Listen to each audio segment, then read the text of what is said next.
Florida community mourning the loss of a teenager after someone triggered a tragedy during a dispute at a Best Buy. The night team's Alita Bezios spoke exclusively to the teen's principal. She's live in Plantation with the details. Alita. Well, as we can all imagine, this principal, classmates, of course, a 17-year-old's family, they are all just absolutely heartbroken this Sunday. 17-year-old Terrence Farrington shot and killed just after 8 Saturday night. I just went and looked at his seat today and I said, wow, that seat right there, that seat gonna be empty for a while. His school principal talking to Just One Station Sunday. Terrence was a student full of life and love, and was one of the star players on my 7-on-7 football team. Authorities say as Terrence and the group of 3 he was with walked out of Best Buy on Saturday, 2 others started to shoot at them. Plantation police rushing to the store near West Sunrise and Flamingo Road, where 2 innocent shoppers were also shot. The 4 hit rushed to the hospital. Tragically, Terrence, the 11th grade running back at Youth Under Construction, would lose his life hours later. The most thing that we'll remember is his laughter, him dancing every time he got to get on TikTok and dance. It's unclear why the group was targeted. Detectives say the shooters are still on the run. The parents' cry out is that if anyone knows anything, to come forward, because the gun violence in this community, it has to stop. You heard from the principal there. Just please come forward. If you saw something, know something, please say something. Remember, you can always remain anonymous by calling Crime Stoppers, that number 954-493-TIPS. And another thing we would like to note is that there will be a memorial held on Tuesday for Terrence at his school. For that information, you can head to our website, WSB. All right, there it is, Street Man. Another tragic incident. What's going on with you, brother?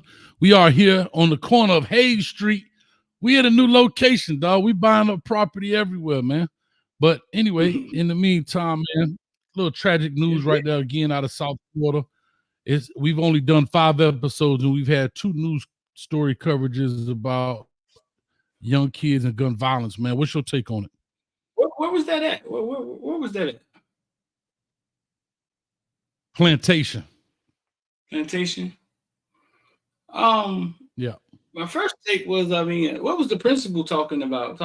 Man, I looked at that chair and I said it's gonna be empty for a while. What was he like? What was the purpose of saying? I guess he was saying, like, that the young man was there at the school. I guess he was well liked, and that, it's kind of, we're not gonna replace him so quickly. We're gonna leave that spot available for him. I guess that's just how I'm taking it, just off the cuff, man. But unfortunately, we talked about it, but it's a sad situation. Go ahead. I think when it comes to gun violence, man, it's too many of them out there, and I ask people all the time, bro, like, you carry guns? Like, listen, I was a United States Marine, so I understand guns. I know how to shoot them. And I always ask people, man, hey, man, how many times did that gun ever saved your life? Like, you got a gun? Has it ever saved your life? And often, you know what I'm saying? Often that's not what the gun eventually does. I think more than not, I think guns, like, gets people in trouble more than not. Yeah, unless you some gun willing fool, you know what I'm saying? If somebody was ever up on you, hey, man, give me your money.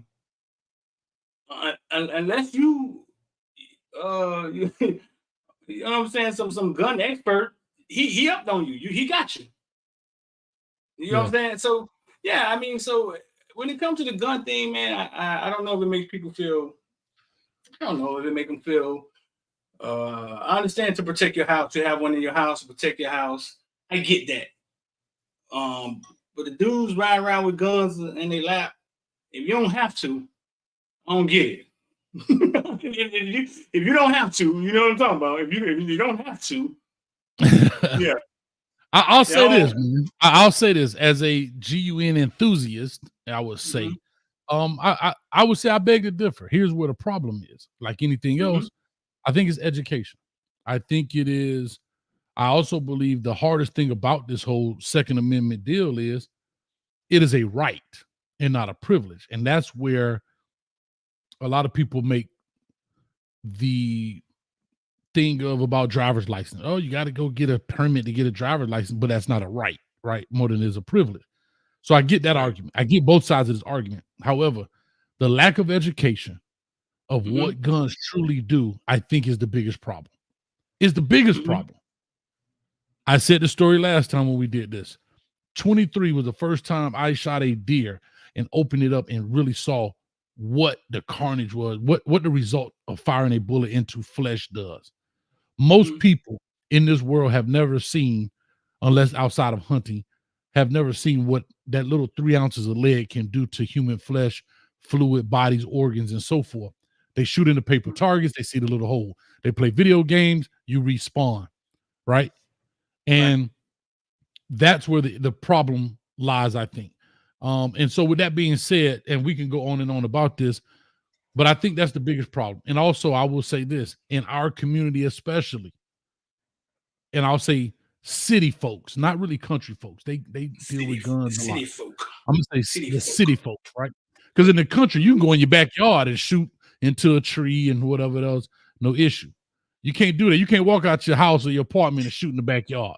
You have police all over the place, right? And it's also a law. So therefore, I say this, that we have a tendency to treat a gun as if it's taboo. Don't touch it. I don't want one in the house. Rather, at some form, especially young men, they're going to get around it at some point. Teenagers, young adults. And if you don't know how to handle it, it can be deadly. And I go to the gun range a lot.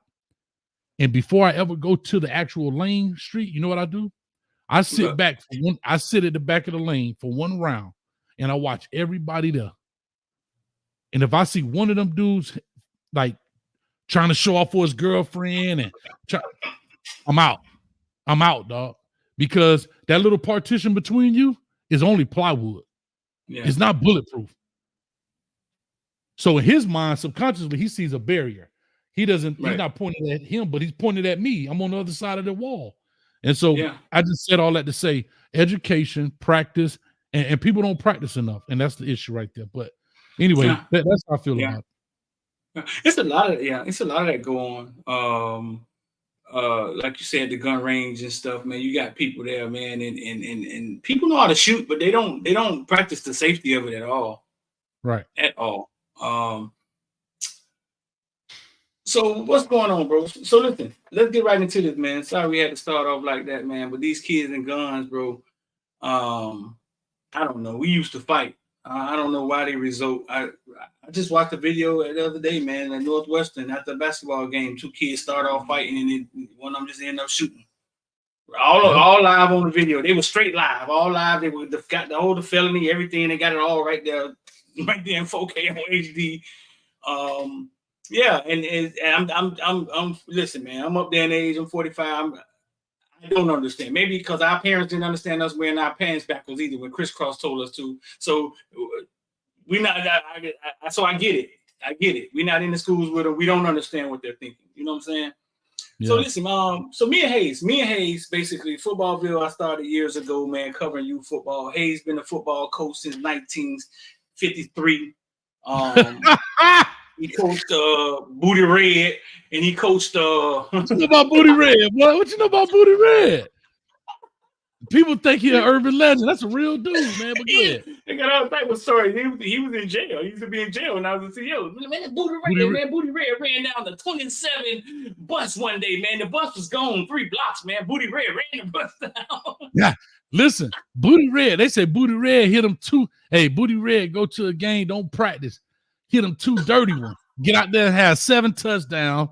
Right? Then the dude, listen, as he got older, that boy have a bomb of that green on him, lift his shirt up and be like, hey, yo, cops, let's get it. Put him on foot chase. I'm surprised he's in jail. I'm surprised they caught him. Yeah. No, he used to be one of our trustees in jail. But Hayes been coaching forever. So we done seen a few kids. So this is what me and Hayes gonna do. Hayes, I want you to give me one player that when you saw him play high school youth football, you knew he was going to the league. And then give me a player that you coached that you didn't think were going to make to the league that actually made it and was successful. Okay. So the first player I would say that came to mind that I coached was, of course, I think Dwayne Bowe, right? You know, just to see what he did raw, to see what he did, you know, he had the size, the speed, the ability. Right. I was like, dog, this is a shoe-in right here. This is a shoe-in right here, right? Explain to the people Dwayne Bowe and where you coached him at and who he actually is. You know what I'm saying? All right, so Dwayne Bowe. All right, so Dwayne Bowe played at Miami New Orleans Senior High School down in Miami, and 6'3", probably in high school 6'3", maybe 205, maybe 210, somewhere in there. Ended up getting a scholarship to LSU. Played for Nick Saban. Played with Jamarcus Russell, was the quarterback, and they won a natty. They split that natty with USC. Ended up going on playing for Kansas City for a number of years. And I think he played with the Cleveland Browns for a couple of years. He was on the, matter of fact, his rookie year, he was on the Hard Knocks. He was the one that got duct taped to the pole and they put the ice on him and all that stuff. And so he was a kid. I mean, we had some kids that made it to the NFL as well from out of that class, man. Kareem Brown, Richard Gordon. I got a couple of them back here. Antonio Brown and so forth. And I knew he was going to be the real deal because the dude was huge, like you say, 6'3" in high school, 205. Reminded me of Andre Johnson. And this is what I knew. His very first kickoff, we playing Miami High. He lets the ball go, treats it like a punt, right? Lets it go. And Corey Parks runs over and pushes it out of bounds at the last second because he's not realizing it's a last ball. It's a live football. We like, Bo, you got to pick these up, dog. Oh, my bad, coach. Bro, the second kickoff they kicked to us, bruh, he picks it up. He don't follow the blocking. He runs to the left. He see all the guys coming. He change field, and just outrun everybody to the right for the touchdown. Bruh. Himothy. Holla. Himothy, dog. Right. I mean, he was. I mean, we had a lot of good talent on that team, man. Antoine Barnes ended up making it to the league too. He's another kid I would have said, but I mean, for a guy that just stood out as a receiver, Antoine Barnes. Matter of fact, that's him right there at the Chargers. So he was in high school. He was 6'2", 210? 205. I say somewhere in there. 6'3", 6'2", 6'3", 205. By the time Dwayne Bowe got to college, like he looked massive when he was in college. Like, oh, you should see his behind now. He probably played around 225, just kind of like Andre Johnson, man. He's huge. Dog, this dude look like a safety or a linebacker now. Yeah, I know. I've seen him. Yeah, I'm looking at him right now. He's 39 years old. I remember this cat was 15, 16. He ran a 4.5 in the 40, 6'2". They don't have his weight up here. 222. He played at 222 in the league, 221 in the league. Yeah, he massive, bro. He's massive. In that sense, man. So what about you? Who did you see as a shorty, as a jit, high school? And again, there's some more guys. Like I knew Frank Gore was gonna be that kind of stuff, but I'm talking about maybe guy I had straight hands on with. For me, for you, you know, you probably seen 1,000 guys. But what's the first one come to mind? Duke Johnson. Yeah, good call, coach. Good call, coach. Footballville actually started recording Duke Johnson. I used to call it Dolo Cam, and I would just go to the games and put the camera on the best player, whether he got the ball or not. I would just put the camera on him, and I started putting the camera on Duke, and it was exciting to see what he was doing. And when I started going around the country or going around, I was just Florida. I was local then. Putting the camera on different guys, there wasn't as exciting to watch. Mm-hmm. Yeah, it was like, and so that was my first taste of like, oh, so he's different. You know what I'm saying? He makes, you know what I'm saying? He's really impacting the game. And some of these guys are playing half a game. Some of these guys aren't even hustling the whole game. And that was kind of like the downfall of Dolo Cam, and then I was created into Footballville. But it, to me, it was, no matter what his size was, to me it was obvious that his passion for the game, like he could, like you said, you started him on defense. He could play defense. He could play offense. Like you could put him at split out, at wide receiver. And when you talk to his mom said the first time she wound him up and set him on the football field at like age 6, she said he hit somebody's kid so hard. She said, so I mean, yeah. So I mean, it just was in him. You know what I'm saying? It was in him. So, and once he got to the college, that was confirmation for me. That first Boston College game, because I just didn't know how he was going to, what he would look like against people just as fast as him. And Boston, all the Hurricane fans remember the Boston College game. He ran back a punt, I think, and he just made an impact. First college football game. So no, it was obvious to me that Duke Johnson was different, running at a different speed, had a different level of vision than most guys. So who was a guy that you coached and you didn't think he was going to the league? Not in a bad way. It's just like he was a player, but okay. Yeah. I'm with you, right? Like, so he's a guy that played. That doesn't mean he's a bad player, but you're like, I don't know if he's NFL caliber guy, right? Is Lester Jean. Lester Jean played wide receiver. He was on the same team with Antonio Brown. And Antonio Brown, I want to say honorable mention, but not in a bad way, in the sense where he was a tweener, meaning he could go to the NFL, but I don't know, maybe they look at his size and say, I don't want to take that chance. So he was a guy like, it could have been. But I'm going all over on the other end of the spectrum of a guy that I didn't think would have gone and ended up going.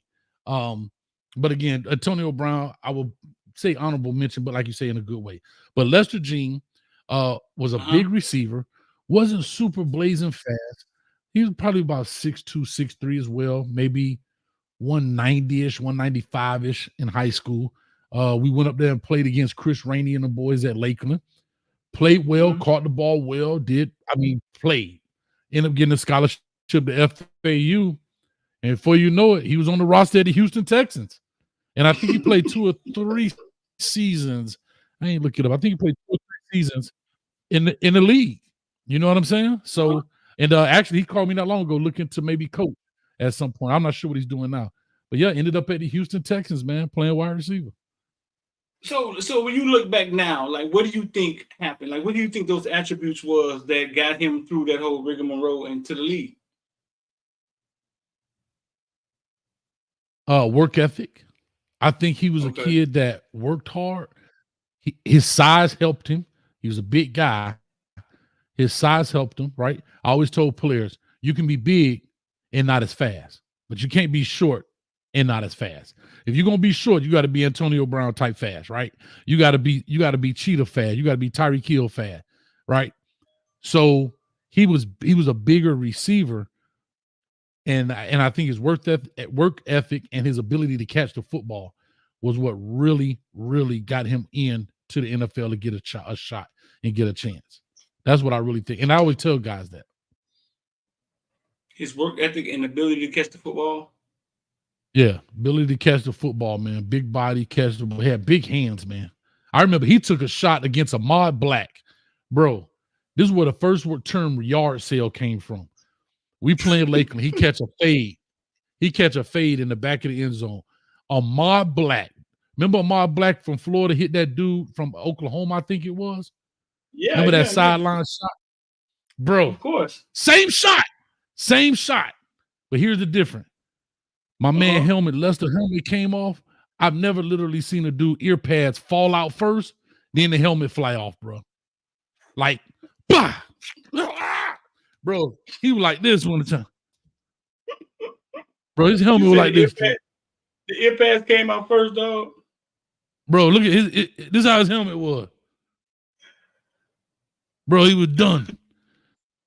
But he held on to the football. And that right there, I said, whoa. And that was big time right there. How about you? What do you think? Who was a guy that you've covered, been around? You've been around a lot. The Lamar Jacksons. I'm surprised you didn't say Lamar, but you probably covered Duke first. So that's probably there was a lot. Well, was, like you said, it was a lot of kids that we saw that was special, like Teddy Bridgewater, Lamar Jackson. I didn't doubt Lamar Jackson. A lot of people doubted Lamar Jackson. I apologize. I'm sorry. Major Wright. That was Major Wright. I apologize. It wasn't Amar Black, but Major Wright. Major Wright from down here, right? Played at St. Thomas. Yeah. I believe he played at St. Thomas. Yeah. Tell me that ain't a football name. Tell me that ain't a football name. Major Hey, it's Wright. 3 names. Major Wright, Ty Law, and Eric Bieniemy. Come on. You like Eric Bieniemy football too? Names, bro. No, Champ Bailey, fool. They knew he came out with a pigskin tongue. Champ Bailey. Is that his real name or is that his nickname? Huh? That's a real name. Is Champ his real name? What? Yeah, I never that's thought it was real his name. nickname. Champ Bailey. I apologize. Thank you for that chat. One thing about the chat, they will fact check you, and you're 100% correct. Thank y'all. You're right. Major Wright, St. Thomas. Major Wright. You said it was who? Ahmad Black?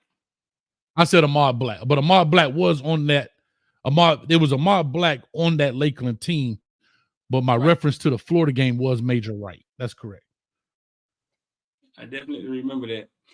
Me. So who's your guy? Who's your guy? I went to high school with. See, my high school team had it was weird. They wasn't great. They was okay. They were okay making it to the first round of playoffs, but they had D1 talent on their team. Yeah, it's crazy how it used to be in school. They had D1 guys on their team. Until we got there. Until we got to New Orleans. Hey, oh yeah, y'all won it all, huh? On some last second flukes. We'll talk about that later.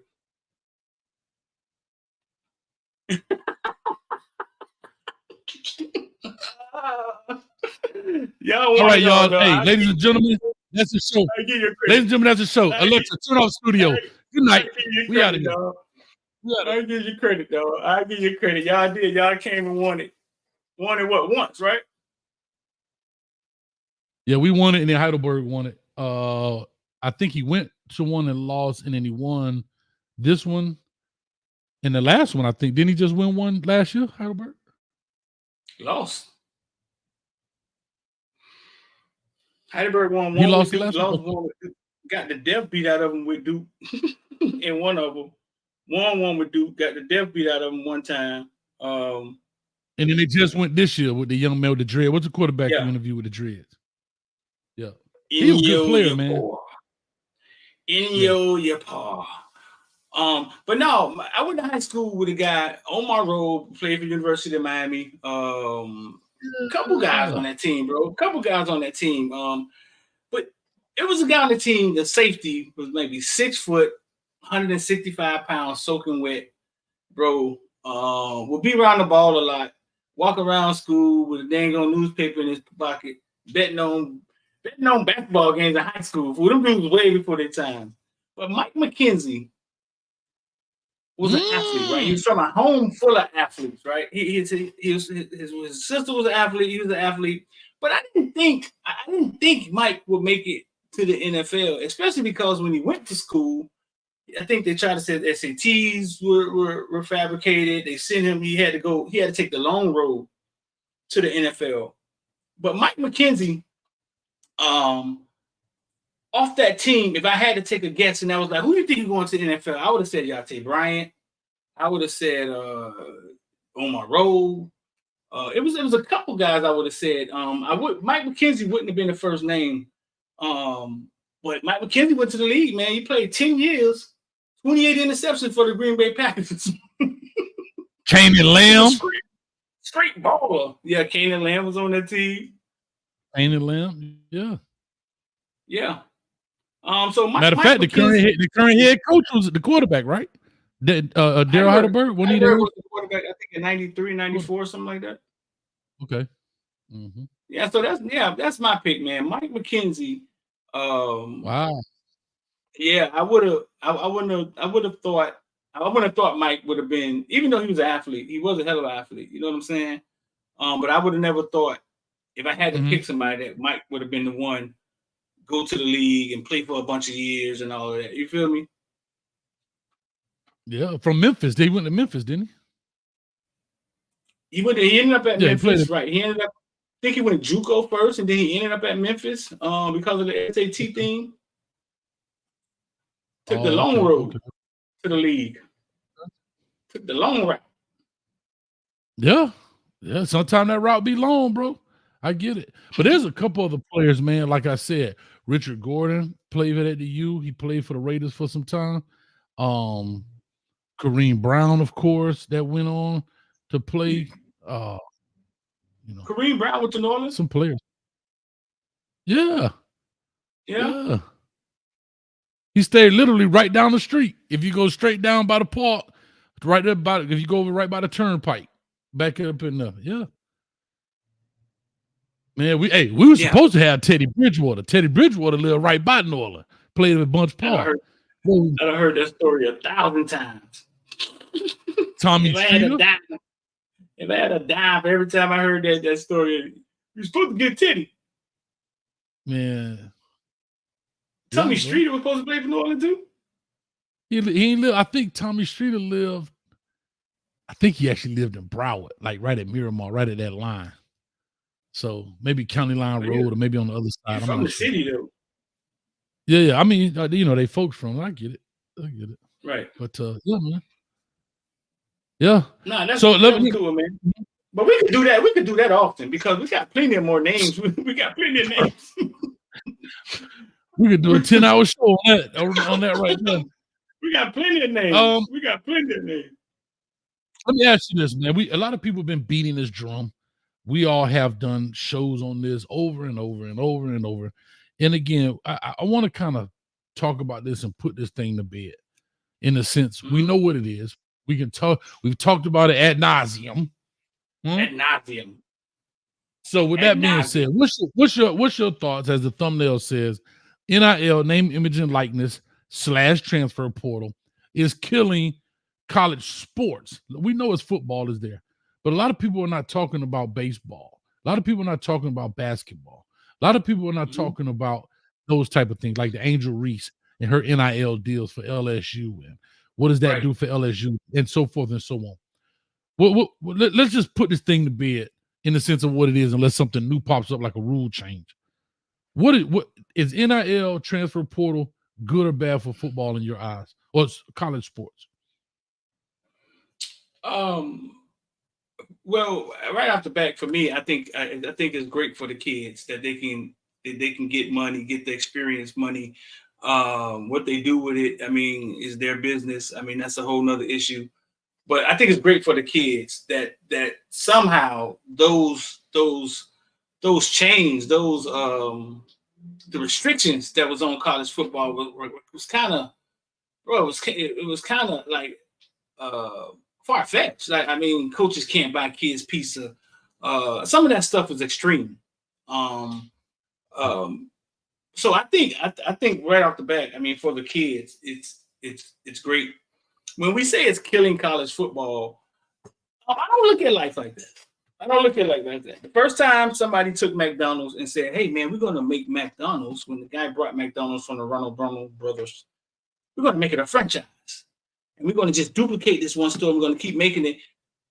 People said it was the devil. Like, people was like, "Y'all going to do what?"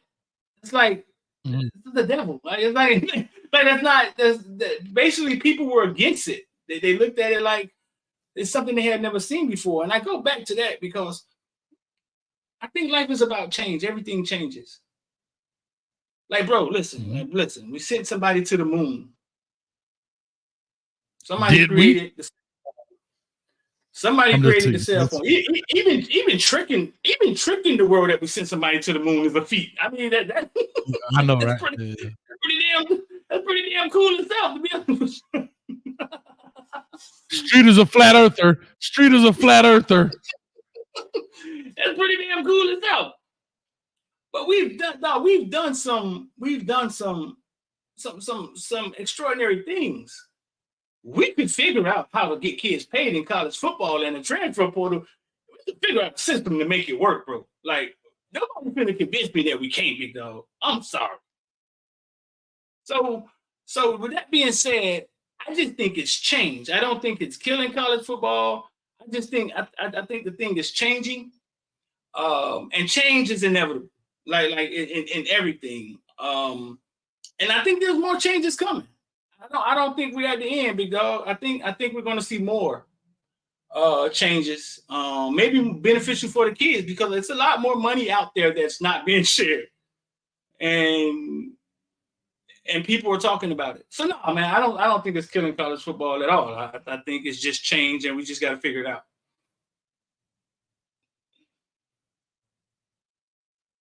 Here's what I'll say.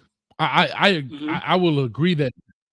Okay, I'll say this. I agree that it is good. However, I do think it needs some parameters, right? I think it needs some criteria. I think it needs some guardrails. I think it needs some structure, I guess is the right way to say it. Right now, it's wild, wild west, big bank, take little bank, right? Mm-hmm. Okay, cool. Yeah, for the most part. But as I look at it in the sense of, how do I say this without sounding like a hater? Because y'all know they call me Coach Hates. I think when they implemented, I think that, and I remember we said this a long time ago when we used to you did the podcast down there at the house, right? And I never forget you saying this. You said, dog, you give Street his credit. Give Street his credit. He said it. He said, dog, this is about to be what it is. And I can't remember the exact term, but what you said it was is what it is right now. I don't know the exact terminology you said, but it's for local, bro. It's crazy. It's nuts, dog.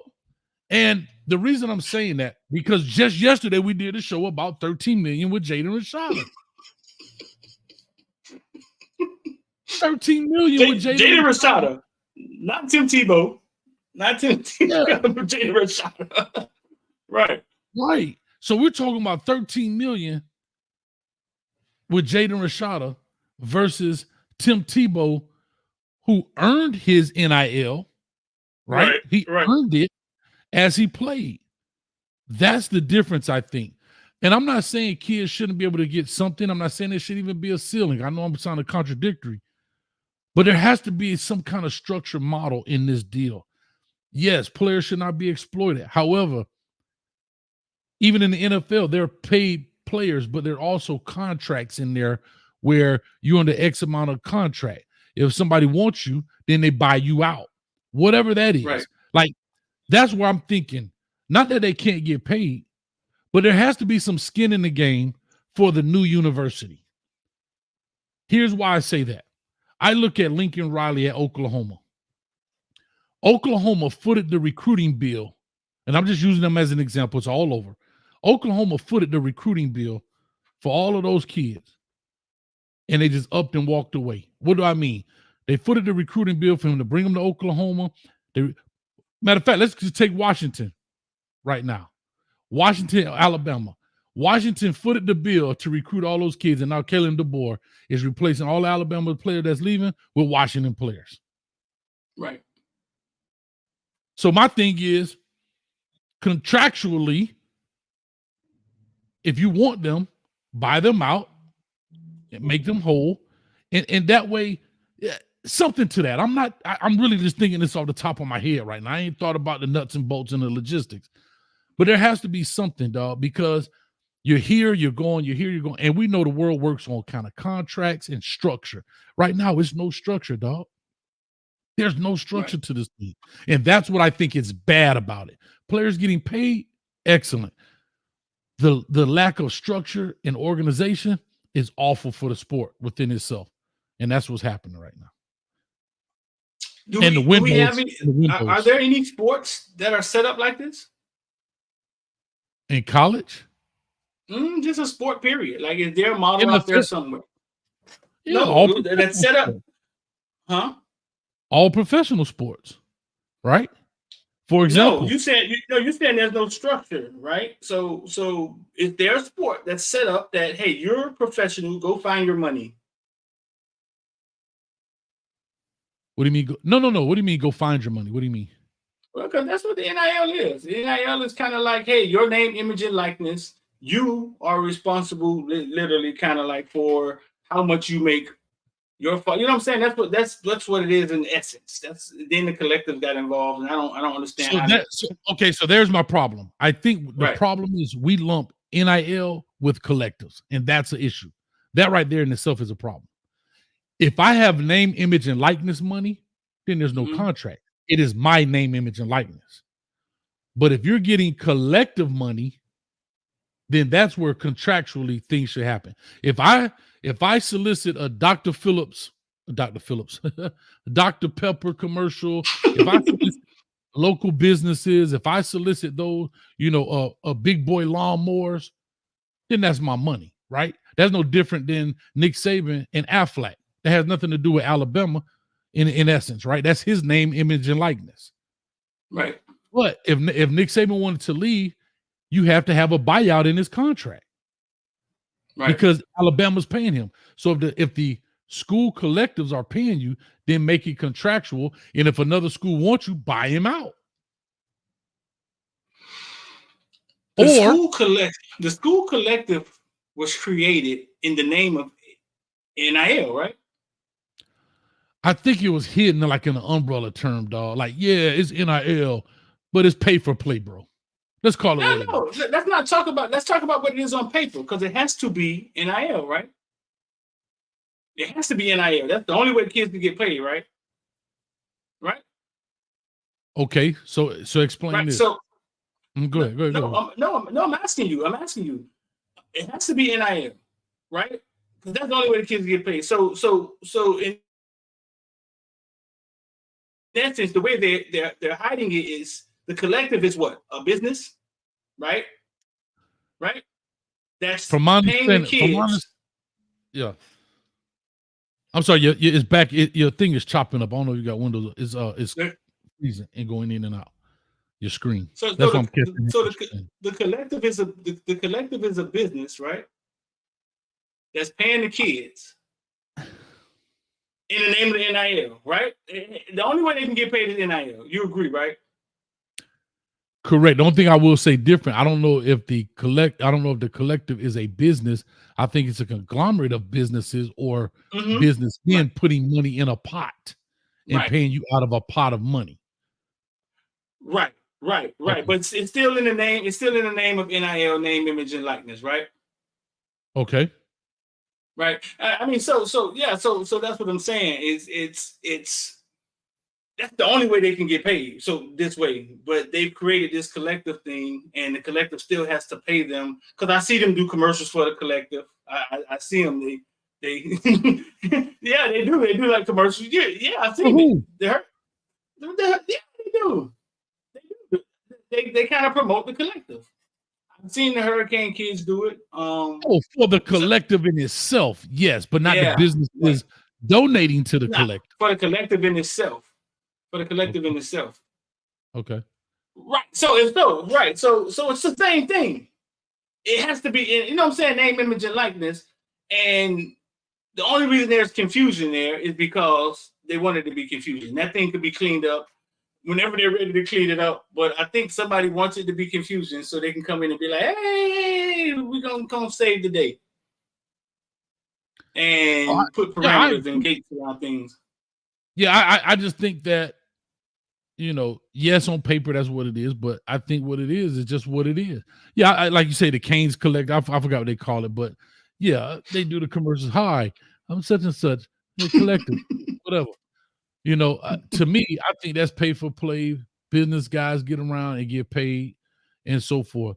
And I think it's two separate entities there, but they use the collective and like you said, they fall under the umbrella of name, image, and likeness. When in my mind, I think it's two different things. And there has to be some structure to it, bro. I just don't.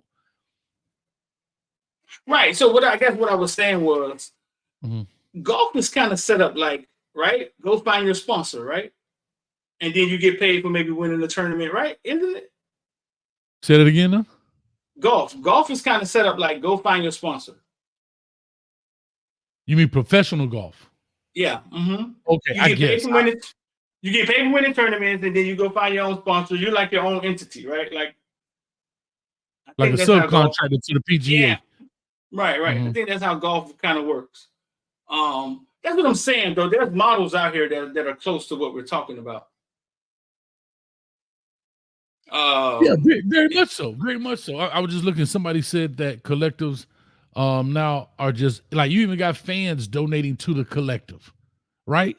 So that's my point. Whose name, image, and like so who are you going to promote? If there are 100 businesses putting money in, or there's 5 different billionaires putting money into this pot of money, who does D Streeter go out and promote for? His 5 companies, my 5 companies, his 5 companies. And that's where I think the problem is, because you don't see any name, image, and likeness stuff go on, but anyway, we could talk about it to whatever.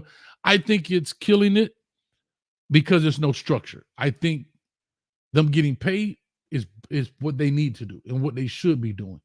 But I think it's definitely killing sports because it becomes a game of big bank take little bank with no guidelines. Right. With no guardrails. There you go. I like it. Real quick, man, let's push on because we're getting short here. We were talking about rivals. I was actually in Wawa today, and a guy came up to me and he said, I know you. You're that dude on the internet. You Coach Hayes, right? Yeah, man. So I'm drinking my little coffee. We talking, we chopping it up. He was a Florida State fan. And for those that don't know, Miami fan, I get it. And we were talking about this, and he was talking about the rivalries and so forth. And I thought it was an interesting topic.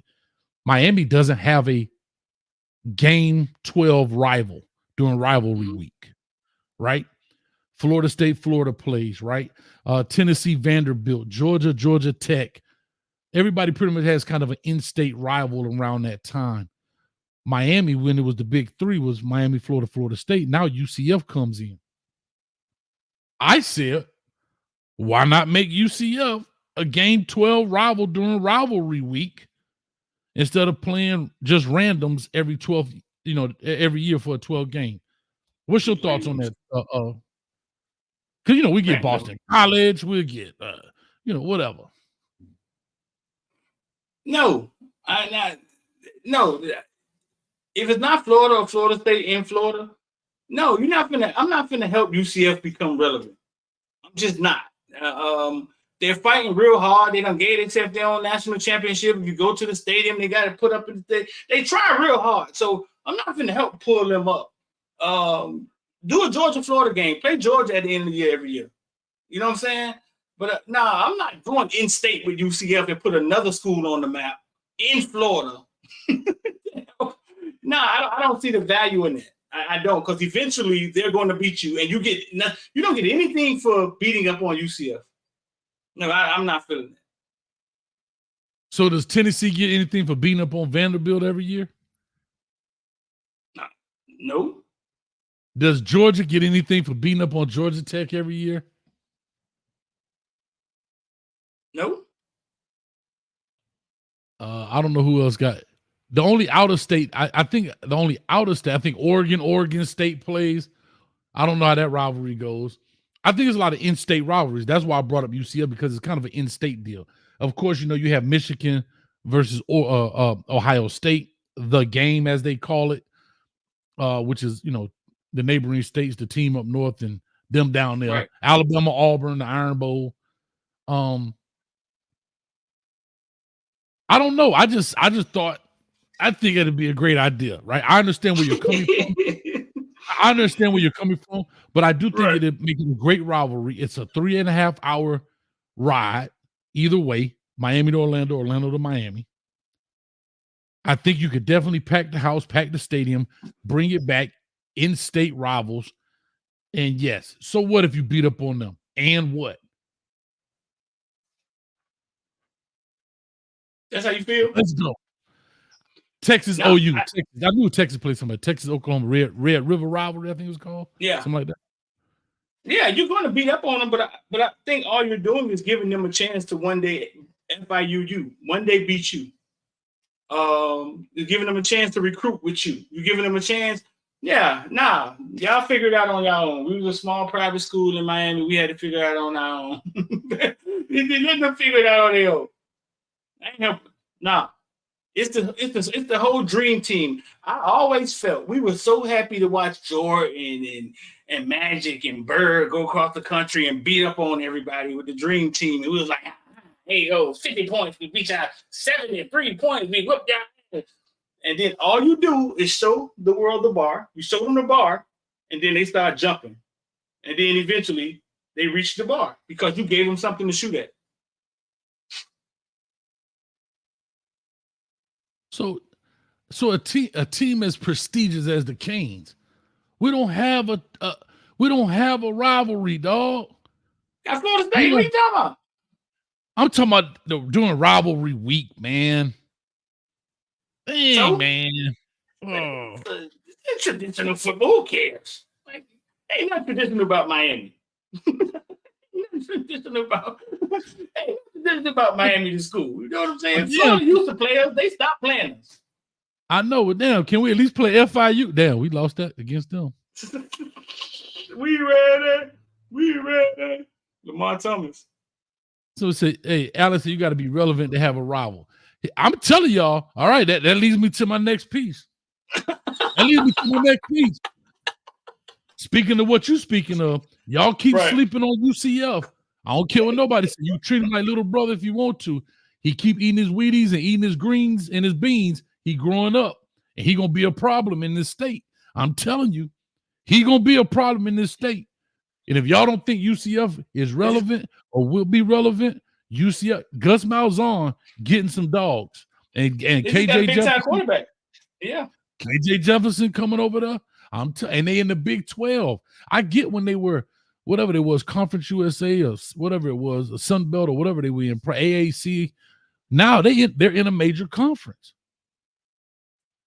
See, sometimes you can't forget the elephant in the room. You can't forget that Bell sitting over there because he gonna come and be a problem.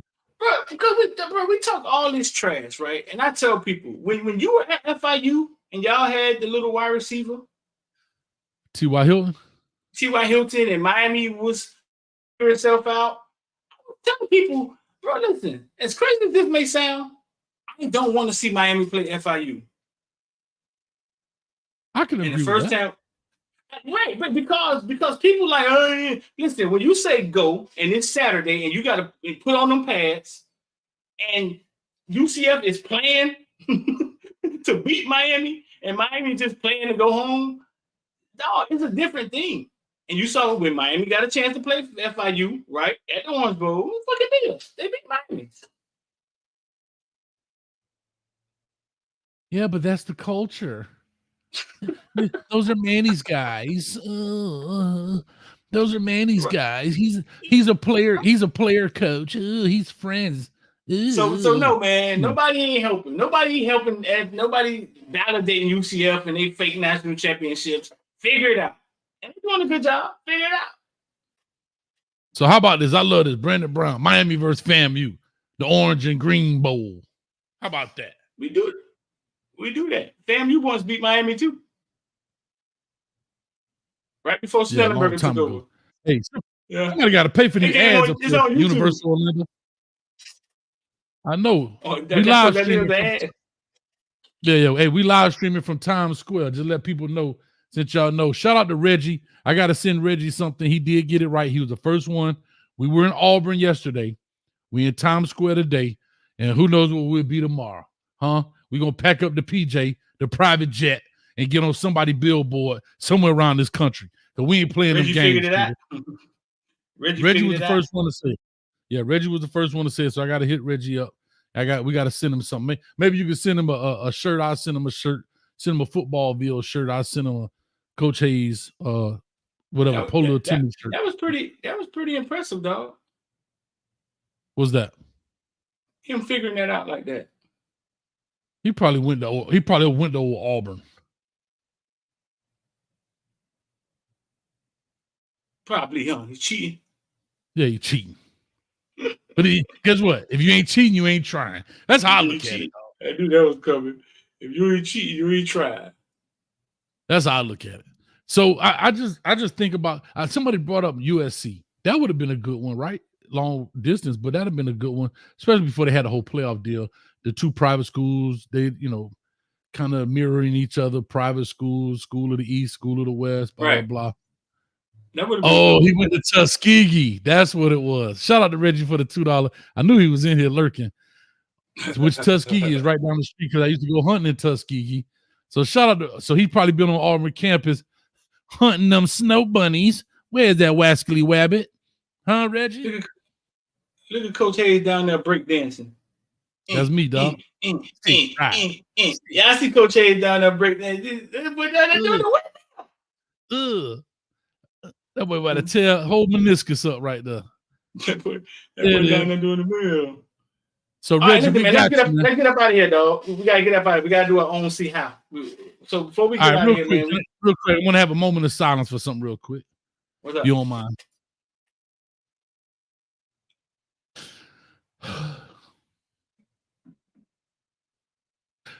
The Georgia Bulldog mascot passed away. Ugga 10 passed away. So I just want to put that out there for all the Georgia fans. Reggie, a Georgia fan. So I just want to say Ugga 10 passed away not that long ago. And rest in peace in doggy heaven, my man. The winningest mascot of all time. Winningest mascot of all the time.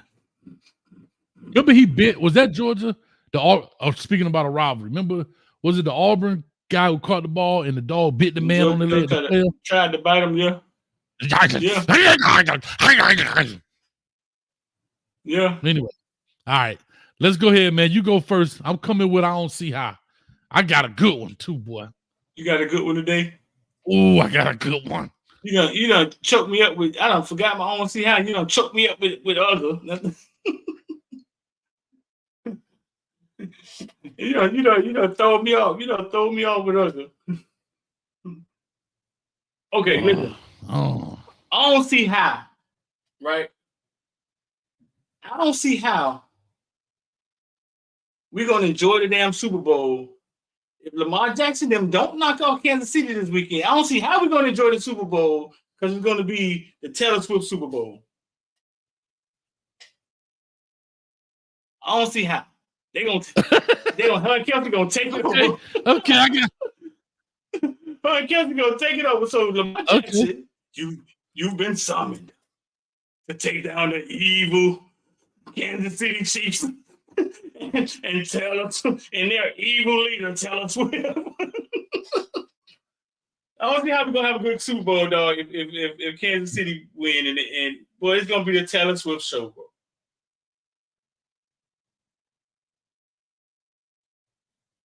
Can I say this? Kelsey, what's up? And I get it. I understand. Have you seen his previous? Was his girlfriend or his wife? She was just on the runway, bro. Yeah, she just was a little black girl. Yeah, remember he said he went half. He went half on bills with her. She said he ain't pay for nothing. Remember? I ain't talking about the bills. I'm talking about the body. My goodness, boy. Oh, I saw like a regular she was picture. You ain't see no, you ain't see this runway picture of this girl. He might look good naked. Yeah. What you don't see how? Man? Taylor Swift need to eat some broccoli or something. But anyway, listen. I don't see how. What you want? You want some Hampton? You want some Hampton knockers? Or you want $1 billion bank account? Look, if we get your priorities straight. Give me stick figure Taylor Swift any day. You can go ahead and have You crazy. You crazy? You crazy? Well, I had Taylor Swift. Hey, I had Taylor Swift in that dollar menu line at McDonald's every day trying to get her to the other side, boy. Man, give me Taylor Swift baby, any day. You ain't, dog. hold up. You ain't see what I saw. Nah, you ain't see what I saw. I mean, it's a bunch of them right there at Tootsie's. Speak Spanish, English. You can't go pick. You can't find Taylor Swift nowhere. They ain't even on the market. You crazy. You crazy. You crazy. You're loco. You're crazy. You're crazy. You're loco. You old shallow Hal. You looking at the money. That's all I'm gonna say. Anyway, let me do my own CI because we got 5 minutes. All right, here we go. And this is not hate. This is actually admiration, dog. Admiration for a gentleman who probably put out one of the best rap songs of all time about hip hop, and it's and kind of chronicled it. It's called "I Used to Love Her" by Common Sense. Yeah. I don't see how this dude be getting all this loving, boy. This dude just broke out with Jennifer Hudson. Ain't got nothing to do with this conversation. Bruh. Ain't got nothing to do with this. Ladies, my Mercedes hold 4 in the back, but 2 if you're fat. Hey, let me tell you something. Let me just go down a quick list. Jennifer Hudson, the latest, right?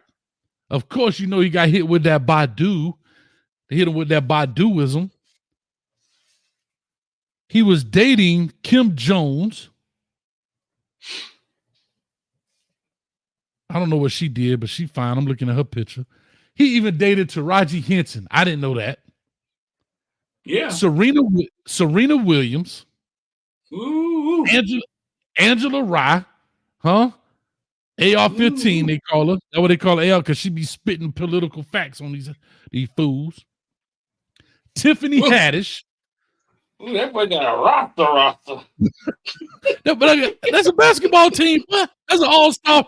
Bro, let me see. Tiffany Haddish, that's 1. AR-15, that's 2. Serena Williams, that's 3. Taraji Henson, that's 4. He got, what's this girl name here? 5.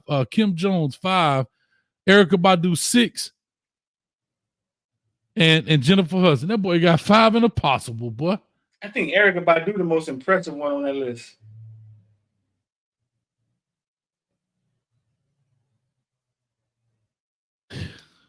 I'm not hating. I'm actually admiring. Like, I just had to bring that's why I have. I'm with Shad. Shad ain't got nothing to do with that, Shad. Sound like a little. I just called it. I don't see how. Sound like one light skin dude hating on another light skin dude.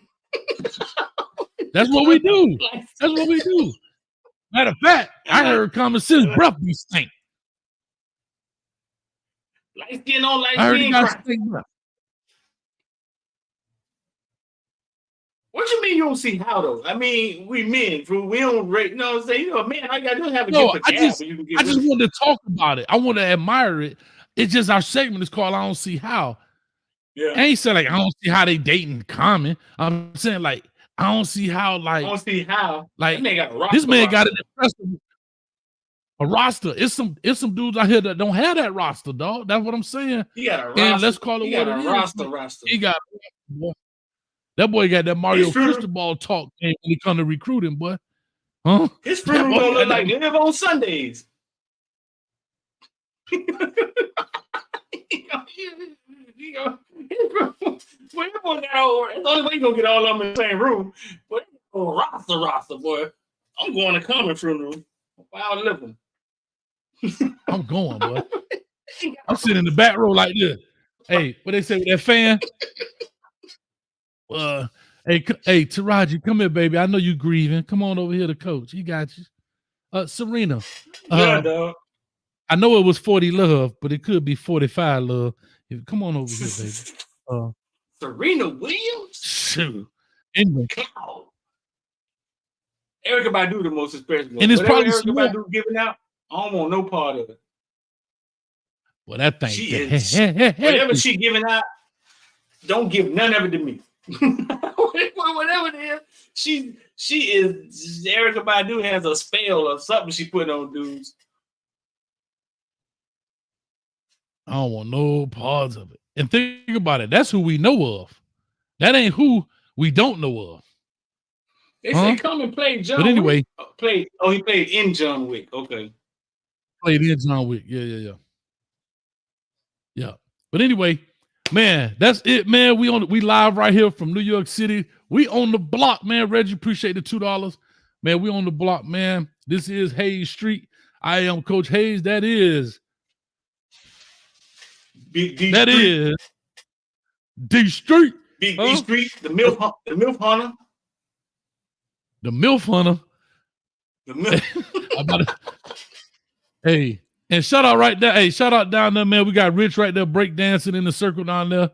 Rich right there from McKenzie. They got a crowd now.